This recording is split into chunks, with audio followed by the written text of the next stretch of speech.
ద్వారా పార్టీ కవితను దూరం చేస్తుంది. ఇది ప్రజల్లో నానుతున్నటువంటి పెద్ద సందేహం. మీరు మళ్ళీ లేదండి అదంతా ఒట్టిదని అనొద్దండి, కాస్త లాజికల్గా చెప్పండి. చెప్తున్నాను. ఇప్పుడు ఆ లెటర్ ఏదైతే ఉందో అందులో ఏదైతే విషయాలు ఉన్నాయో అది అలాంటి డిస్కషన్ అనేది ప్రతి పార్టీలో జరుగుతాయి, అది కామన్.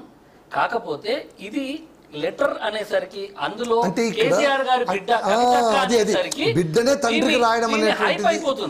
కాకపోతే ఆవిడ చాలా రెగ్యులర్ గా ఎప్పుడు రాస్తూ ఉంటాను అంటే ఆవిడ ఆరోపణలు ఏంటంటే నేను రాసింది కాదు లీక్ అయ్యింది లేదండి. ఇప్పుడు కొంతమంది అంటారు ఫోన్లు వచ్చేసినాయి, ఫోన్లో యుగం కదా, ఇప్పుడు వాట్సాప్ ఉంది కదా, ఇందులో వాడచ్చా అందులో వాడచ్చా అంటే నా ఇష్టం అండి, ఎవరి ఇష్టం వాళ్ళకు ఉంటుంది.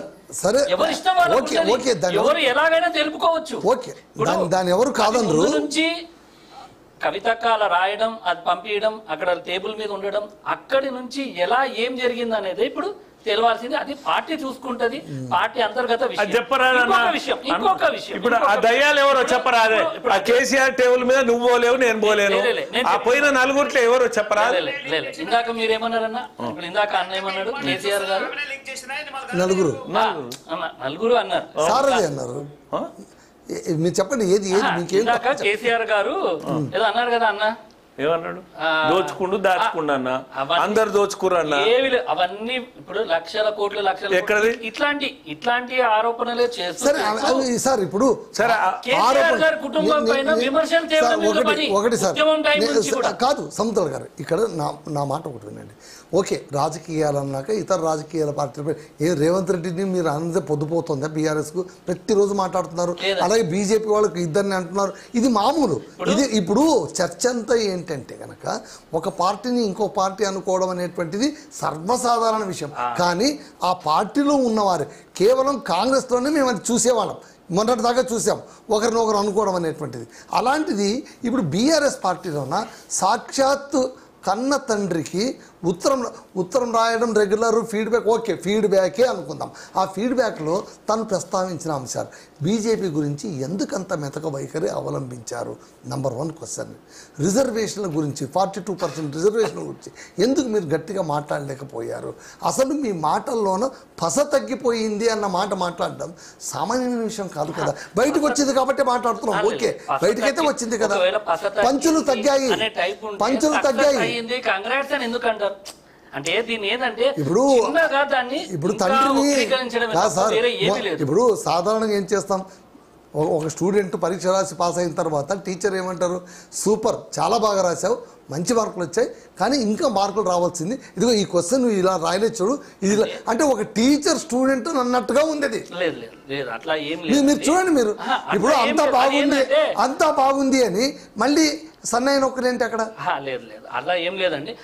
ఎక్కడెక్కడైతే ఫీడ్బ్యాక్ ఎలా అయితే వచ్చిందో ఆ విధంగా తెలుసుకొని రాసి పంపించడం జరిగిందని చెప్పింది. పార్టీలో ఈ మాటలన్నీ కవితకే స్వయంగా చెప్పింది. ఇందులో ఇంకా నేను మీరు మాట్లాడాల్సింది ఏమీ లేదు.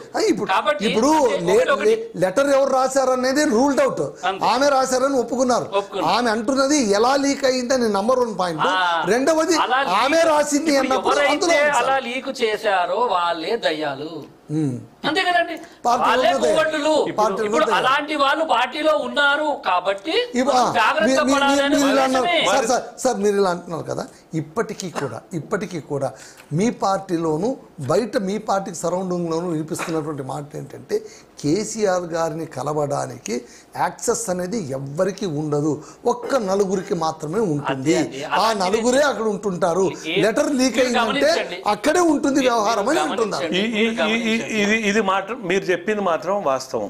ఏంటంటే కేసీఆర్ అనే వ్యక్తి ఏ ప్రజల చేతనైతే ఎన్నుకోబడ్డాడో, ఏ ప్రజల చేతనైతే తెలంగాణ ప్రజలతో అధికారం వచ్చిందో అనుభవించిండో, కానీ ఆ ప్రజలను కలవలేదు, ఉద్యమ సంఘాలు కలవలేదు. నేను చెప్తున్నా రేవంత్ రెడ్డి గారు ప్రతిరోజు ప్రజలు నేను తార్కాన్ అని చెప్తున్నా. సహోదరునికి ఎందుకు కలుస్తారని అన్నాడు కదా. ఒక్క మాట 1100 సభలు పెట్టిందండి. నేను పెద్ద ఉద్యమకారు.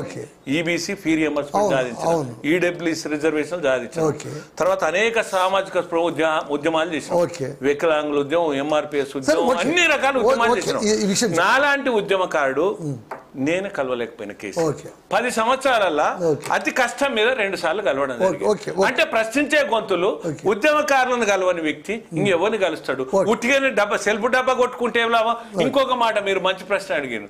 ఎవరు ఇప్పుడు వీరేమంటారు, నలుగురు తప్ప ఎవరు వారి దగ్గర దరికి చేరడానికి వీల్లేదు. అందరూ అంటున్న మాటలు అందరంటే అందరు అనేది కాదు, మీరు అనేది కాదు, నేను అది దగ్గర సత్యం. అందరూ వినిపిస్తున్న అందరూ మాటే అడుగుతున్నారు. తర్వాత ఇప్పుడు నలుగురికి తప్ప ఎవరికి తెలియదు. నలుగురిలో ఒక కవిత ఉన్నది. సరే కవితే రాసింది లేఖ అనుకుందాం. కవిత రాస్తే మరి కవిత అన్న పేర్లు